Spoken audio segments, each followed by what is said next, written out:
Hello, welcome to your teacher classes. और आज हम लोग प्रश्नावली 5.1 का क्वेश्चन नंबर 3 से बनाएंगे। ठीक है, क्वेश्चन नंबर 3 क्या कह रहा है बच्चों? निम्नलिखित संख्याओं में से कौन सी संख्याएं पूर्ण वर्ग हैं, जांच कीजिए। पहला है 256। चलिए हम लोग देखते हैं। तो चलिए बच्चों, हम लोग 256 इस प्रश्न को हल करते हैं। ठीक है, तो इस प्रश्न को जो हम हल करेंगे, यानी कि किसी संख्या को हमें अगर ये जांच करना है कि वह पूर्ण संख्या वर्ग है कि नहीं। ठीक है, ये जो संख्याएं पूर्ण वर्ग है, यानी जो संख्या दिया गया है वह किसी का पूर्ण वर्ग है या नहीं, इसका जांच हम किससे करते हैं बच्चों? अभाज्य गुणनखंड विधि से करते हैं। ठीक है, जिसे हम इंग्लिश में क्या कहते हैं? प्राइम फैक्टराइजेशन मेथड कहते हैं। अभाज्य गुणनखंड विधि क्या होती है? ऐसे गुणनखंड जिन्हें और छोटे भागों में विभाजित नहीं किया जा सकता। ठीक है, यानी 256 को हम तब तक गुणनखंड करेंगे, तब तक हम उसको भाग देकर छोटा करेंगे, गुणनखंड करेंगे, जब तक कि सबसे अंत का वो संख्या ना आ जाए जो कि उसको विभाजित नहीं किया जा सकता। ठीक है, तो ऐसे गुणनखंड जिनको और हम विभाजित नहीं कर सकते उसको हम क्या कहते हैं? अभाज्य गुणनखंड विधि कहते हैं। जैसे 256, अब हम क्या करेंगे? इसका गुणनखंड, अभाज्य गुणनखंड करेंगे। ठीक है, तो चलिए 256 का हम लोग अभाज्य गुणनखंड करते हैं। हमें पता है कैसे किया जाता है। 256, ठीक है, इसको हम 2 से क्या करेंगे? भाग देंगे 2 से। ठीक है, कितना आ जाएगा बच्चों हमारा? 256 को जब हम 2 से करेंगे तो कितना आ जाएगा हमारा? 128 आ जाएगा भाग देने पे।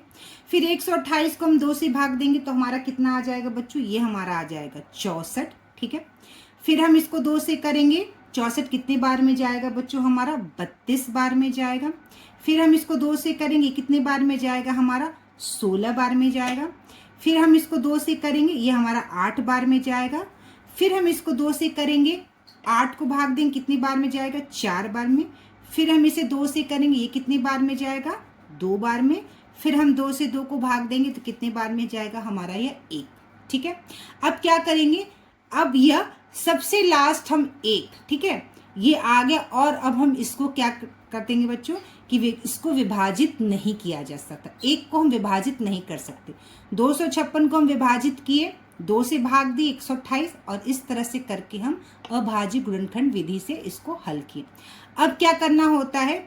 जो भी संख्याएं इधर दी गई हैं उसको हम एक जगह लिख लेते हैं। ये जो संख्याएं जो हमने यहाँ पे भाग दी हैं उसको क्या करेंगे? हम लिख लेंगे। तो देखिए यहाँ पे सारी संख्याएं 2 हैं।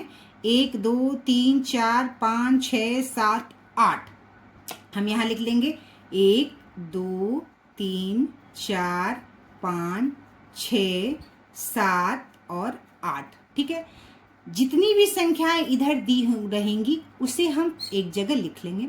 इसके बाद हम संख्याओं का जोड़ा बनाएंगे। क्या करेंगे बच्चों? हम संख्याओं का जोड़ा बनाएंगे। जैसे 2 और 2 का एक जगह जोड़ा बना लिया हमने। ठीक है, 2 और 2 का हमने एक जगह जोड़ा बना लिया। इसके बाद यहाँ देखिए, ये 2 और 2 का जोड़ा हमने बना लिया।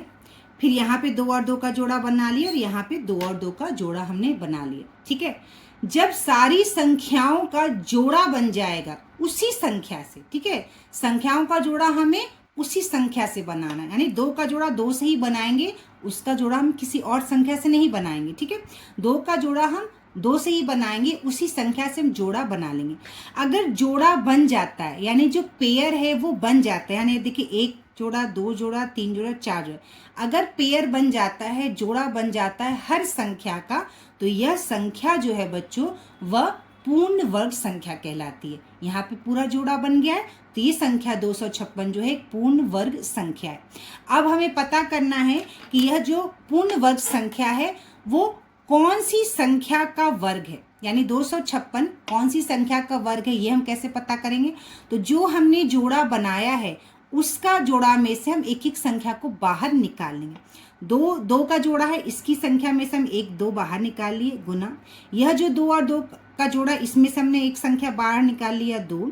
यह 2 और 2 का जो संख्या का जोड़ा है, इसका हमने एक संख्या बाहर निकाल लिया 2, और यह 2 और 2 का जोड़ा है, इसका संख्या हमने बाहर निकाल लिया 2। ठीक है, अब हम इसको गुना कर देंगे। 2 दूनी 4, 4 दूनी 8, 8 दूनी 16। ठीक है, तो जो यह 16 का वर्ग होता है 256। 16 गुना 16 बराबर 256 होता है। ठीक है, यानी 16 का जो वर्ग होता है वह कितना होता है बच्चों? 256। तो जब जोड़ा मिल जाएगा तो हम ये बता सकते हैं कि 256 जो है वो एक पूर्ण वर्ग है। और उस जोड़े में से एक एक संख्या को बाहर निकाल के जब हम गुना करते हैं तो हमें ये पता चलता है कि वह इस संख्या का वर्ग है। ठीक है, चलिए हमारा दूसरा प्रश्न है बच्चों 360। इसको हमें बताना है कि यह पूर्ण वर्ग है या नहीं है। इसके लिए हम क्या करेंगे? अभाज्य गुणनखंड विधि से हम इसको जांच करेंगे। तो हमने यहाँ 360 लिख दिया। ठीक है, अब हम क्या करेंगे? इसको हम 2 से विभाजित करेंगे, भाग देंगे। 2 से जब हमने 360 को विभाजित किया यानी भाग दिया तो कितना आ गया हमारा? 100। ये कितना आ गया बच्चों? 180। ठीक है, फिर हमने इसको 2 से काटा, ये कितने बार में चला गया? 90। ठीक है, फिर हमने 2 से इसको काटा तो कितने बार में चल गया? ये हमारा 45। ठीक है, फिर इसको हम 3 से करेंगे, ये कितने बार में चला जाएगा? 45, 15 बार में। ठीक है, फिर 3 से 3 25 15, फिर हम इसको करेंगे 5 से और ये एक बार में गया। ठीक है, अब क्या करेंगे? ये संख्याओं जो ली है हम इसको लिख लेंगे। ठीक है, तो 1 2 3, 3 2 है हमारा, 1 2 बार है, 2 गुना 2 गुना 2, इसके बाद 2 बार 3 है, 3 गुना 3, और इसके बाद एक बार हमारा यह 5 है। ठीक है, अब क्या करेंगे बच्चों? हम जोड़ा बनाएंगे। ठीक है, 2 और 2 का जोड़ा बन गया और इधर हमारा 3 और 3 का जोड़ा बन गया, लेकिन यह 2 हमारा बच गया और यह 5 भी हमारा बच गया। ठीक है, ना 5 का जोड़ा बन पाया और ना ही 2 का जोड़ा बन पाया, इसलिए हम कह सकते हैं 360 जो है वह किसी का भी पूर्ण वर्ग नहीं है। ठीक है, 360 क्या है बच्चों? पूर्ण वर्ग नहीं है। ठीक है, चलिए बच्चों हम लोग तीसरा प्रश्न देखते हैं 324। 324 हमारा पूर्ण वर्ग है या नहीं, हम इसे अभाज्य गुणनखंड विधि से ज्ञात करेंगे। ठीक है, तो हमने 324 यहाँ पे लिख दिया। अब इसको हम 2 से भाग देंगे, कितना आ जाएगा? 1 2 6 162। ठीक है, 162 आ गया। फिर हम इसको 2 से भाग देंगे, कितना आ जाएगा? ये हमारा आ जाएगा 81। ठीक है, फिर हम इसको 3 से भाग देंगे। ठीक है, किसको भाग देंगे बच्चों? 3 से भाग देंगे, ये कितना आ जाएगा हमारा? 27। ठीक है, फिर 27 3 से कितने बार में जाएगा बच्चों? हमारा 9 बार में। ठीक है, फिर 9 को हम काटेंगे 3 से, ये 3 बार में। ठीक है, फिर यह 3 से यह 1 बार में। ठीक है, अब हम क्या करेंगे बच्चों? इसको लिख लेंगे जितनी भी संख्याएं दी हैं। 2 गुना 2, तो ये हो गया हमारा 2 गुना 2, और 1 2 3 4, 4 कितना है हमारा? 3 है। 1 2 3 और ये हो गया हमारा 4। ठीक है, अब हम इसका जोड़ा बना लेंगे। तो यह देखिए 2 और 2 का जोड़ा बन गया, यहाँ 3 और 3 का जोड़ा बन गया, और इधर भी 3 और 3 का जोड़ा बन गया।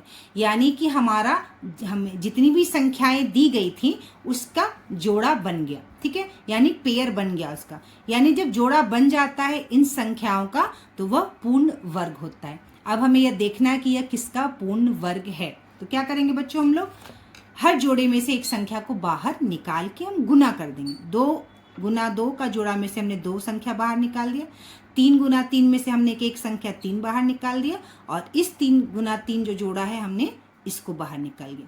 तो हम इसको क्या करेंगे बच्चों? अब हम इसको देखेंगे कि यह किसका क्या है? वर्ग है। ठीक है, तो 3 दूनी 6, 6 तिरिका 18, यानी 324 जो है वह 18 का वर्ग है। ठीक है, यानी 18 का वर्ग जो है वह 324 है। ठीक है, तो यह भी वर्ग है यानी पूर्ण वर्ग है। ठीक है, चलिए बच्चों हम लोग चौथा प्रश्न देखते हैं। यह है 400। ठीक है, 400। इसको भी हम लोग अभाज्य गुणनखंड विधि से देखेंगे। तो यहाँ हमने 400 लिख दिया। अब हम इसको 2 से भाग देंगे, कितने बार में चल गया बच्चों? 200। फिर इसे भाग देंगे 2 से, ये कितने बार में गया? 100। फिर ये 2 से भाग देंगे, कितने बार में गया बच्चों? 50। फिर इसे हम 2 से भाग देंगे, कितने बार में गया? 25। 5 को हम फिर 5 25 25, और फिर 5 से यह 1 बार में। ठीक है, अब हम सारी संख्याओं को लिख लेंगे। 2 गुना 2 गुना 2 गुना नहीं 4 2 है, 1 2 3 4, और ये है 5 गुना 5, ठीक है। अब क्या करेंगे, हम जोड़ा बना लेंगे। 2 और 2 का जोड़ा बन गया, यहाँ 2 और 2 का जोड़ा बन गया, यहाँ 5 और 5 का जोड़ा बन गया, ठीक है। यानी कि यह 400 संख्या जो है यह एक पूर्ण वर्ग है। अब ये किसका पूर्ण वर्ग है? 2 और 2 जो जोड़ा बना है उससे हम 2 बाहर निकाल लेंगे। यह 2 और 2 जोड़ा बना है इससे हम एक संख्या बाहर निकाल लेंगे। यह 5 और 5 जो जोड़ा है इससे हम एक संख्या बाहर निकाल लेंगे, ठीक है। अब हम इसे गुना करेंगे। 2 दूनी 4, 4 पची 20, यानी 400 जो है वह 20 का वर्ग है, ठीक है। यानी 20 का वर्ग क्या है बच्चों? 400 है, ठीक है। तो हमने इसमें देख लिया कि 4 संख्या जो दी गई इसमें 3 संख्याएं पूर्ण वर्ग हैं और एक संख्या जो है वह पूर्ण वर्ग नहीं है।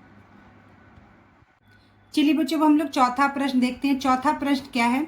निम्नलिखित संख्याओं में से कौन कौन पूर्ण वर्ग है, ठीक है। तो यहाँ पे कुछ संख्याएं दी गई हैं और हमें बताना है कौन सा पूर्ण वर्ग है और कौन सा नहीं है, ठीक है। चलिए, सबसे पहले एक नोट है। क्या ही हमारा नोट? जिस संख्या के इकाई अंक के स्थान पर 2, 3, 7 और 8 होता है वह संख्या कभी भी पूर्ण वर्ग नहीं हो सकता, ठीक है। यानी यह जो 13 संख्या है इसमें इकाई अंक 3 है, 16 संख्या में इकाई अंक 6 है, 17 संख्या में इकाई अंक 7 है, उसी तरह से 343 यह जो संख्या है इसका इकाई अंक 3 है। यानी कि कोई भी संख्या अगर हमें दी गई है और हमें उस पूर्ण बताना है कि वह पूर्ण संख्या है या नहीं, तो 4 संख्या बिल्कुल आप इसको याद करिएगा। कौन कौन सी संख्या बच्चों? 2, 3, 7 और 8। अगर ये चारों संख्या किसी भी संख्या के इकाई स्थान पे है तो वो कभी भी पूर्ण वर्ग नहीं होगा, ठीक है। तो इस प्रश्न का उत्तर में हम संख्या देखकर बता सकते कौन सा पूर्ण वर्ग है और कौन सा नहीं है। तो सबसे पहले कौन सा पूर्ण वर्ग है इसको जानने के लिए कौन सा पूर्ण वर्ग नहीं है इसको हम छांट लेंगे। जैसे यह देखिए, यह इकाई स्थान पे है तो यह पूर्ण वर्ग नहीं होगा। 8 है इकाई स्थान पे तो यह संख्या पूर्ण वर्ग नहीं होगी, ठीक है। यहाँ पे देखिए 343 में ये देखिए 3 संख्या जो है इकाई अंक पे है तो यह भी पूर्ण वर्ग नहीं होगा, ठीक है। 72 में इकाई अंक यहाँ 2 है, 2 संख्या भी अगर इकाई अंक पे रहेगी तो वह संख्या भी पूर्ण वर्ग नहीं होगा, ठीक है। यहाँ पे देखिए 17 में 7 जो है इकाई अंक पे है, यहाँ पे 7, तो यह भी पूर्ण वर्ग नहीं होगा, ठीक है। यहाँ पर देखिए 13 यानी इस संख्या में भी 3 जो है इकाई अंक पे है तो यह भी पूर्ण वर्ग नहीं होगा। यानी 3, 7, 8, 2, 3 ये संख्याएं जो इकाई अंक पे हैं तो ये संख्याएं पूर्ण वर्ग नहीं होंगी, ठीक है। अब हमारे पास कितने संख्या बच गया जो पूर्ण वर्ग है? तो हमारा 16, देखिए यहाँ पे 48, यहाँ पे 48 भी है, यानी 8 है इकाई अंक पे तो यह भी पूर्ण वर्ग नहीं होगा, ठीक है। यह भी पूर्ण वर्ग नहीं होगा। तो हमारा 16 संख्या बच गया, 49 बच गया और 64 बच गया, ठीक है। 16, 49, 64, तो 16, 49 और हमारा बच गया बच्चों 64। तो हमें पता है 16 किसका वर्ग है बच्चों? 4 का वर्ग है, 4 गुना 4 जो कि पूर्ण वर्ग है। 49 किसका वर्ग है? 7 गुना 7, 7 सत्ती 49 और 64 हमारा यानी यह 64 जो है यह किसका वर्ग है बच्चों? 8 गुना 8 का यह वर्ग है, जिसको हम अभाज्य गुणनखंड विधि से भी ज्ञात कर सकते हैं और ऐसे हमें पता ही है कि यह संख्या किसका पूर्ण वर्ग है। तो 16, 49, 64 जो है वह क्या है बच्चों? पूर्ण वर्ग संख्या है। कौन कौन सी? 16 है, 49 है और 64 है, ठीक है। चलिए बच्चों, हम लोग 5वां प्रश्न देखते हैं। 5वां प्रश्न क्या कह रहा है? निम्नलिखित में कौन सम संख्या की वर्ग हैं? ठीक है, यहाँ पे संख्या दी गया है 169, 196, 256, ठीक है, 1296 और ये है 6561। तो ये हमारी संख्या दी गई है और हमें बताना है कि इसमें कौन सम संख्या है। तो नोट एक लिख लीजिए आप, बिल्कुल इसको ध्यान रखिएगा। सम संख्या का वर्ग हमेशा सम संख्या होता है, ठीक है, और विषम संख्या का वर्ग हमेशा विषम संख्या होता है, ठीक है। देखिए बच्चों, यहाँ पे वर्ग संख्याओं के गुण धर्म, यहाँ पे देखिए एक सारणी दी हुई है, ठीक है। देखिए यहाँ पर सम संख्या का वर्ग हम देखेंगे और विषम संख्या का वर्ग देखेंगे। 2 सम संख्या है, इसका वर्ग 4 सम संख्या है। 4 सम संख्या है, इसका भी वर्ग 16 सम संख्या है। आप कोई भी सम संख्या ले लीजिए, 8 सम संख्या है, इसका वर्ग 64 सम संख्या है। ठीक है, यहाँ देखिए 14 सम संख्या है, इसका वर्ग 196 क्या है, सम संख्या है। 12 हमारा सम संख्या है, इसका वर्ग 144 सम संख्या। यानी सम संख्या का वर्ग हमेशा सम संख्या ही होता है। उसी तरह से आप विषम संख्या देख लीजिए, 3 इसका वर्ग 9 विषम संख्या। 11 विषम संख्या, इसका वर्ग 121 विषम संख्या। यहाँ पर देख लीजिए 17 विषम संख्या है, इसका वर्ग 289 विषम संख्या है। 19 विषम संख्या, इसका वर्ग 361 विषम संख्या है। ठीक है, यानी कि सम संख्या का वर्ग सम संख्या होता है, विषम संख्या का वर्ग विषम संख्या होता है हमेशा। ठीक है, तो इस वाले प्रश्न में क्या प्रश्न पूछा है बच्चों, हमें बताना है कौन सम संख्या की वर्ग है। ठीक है, सम संख्या किसके बारे में बताना है, सम संख्या के बारे में। तो 196 हमारा सम संख्या का वर्ग है। ठीक है, 256 हमारा सम संख्या है, और ये 1296 यानी 1296 ये भी हमारा सम संख्या का वर्ग है। ठीक है, ये तीनों सम संख्या के वर्ग हैं, क्योंकि ये सम संख्या है, सम संख्या है इसलिए सम संख्या का ही वर्ग होगा। ठीक है, ठीक है बच्चों, तो यह सम संख्याएं हैं, तो ये सम संख्या के ही वर्ग हैं। ठीक है, 196 किसका वर्ग है बच्चों, यह 14 का वर्ग है। 256 किसका वर्ग है बच्चों, 256 हमारा 16 का वर्ग है। ठीक है, और 1296 हमारा 36 का वर्ग है। ठीक है, 36 का वर्ग है 1296। तो हमारा ये 5वां प्रश्न भी हल हो गया।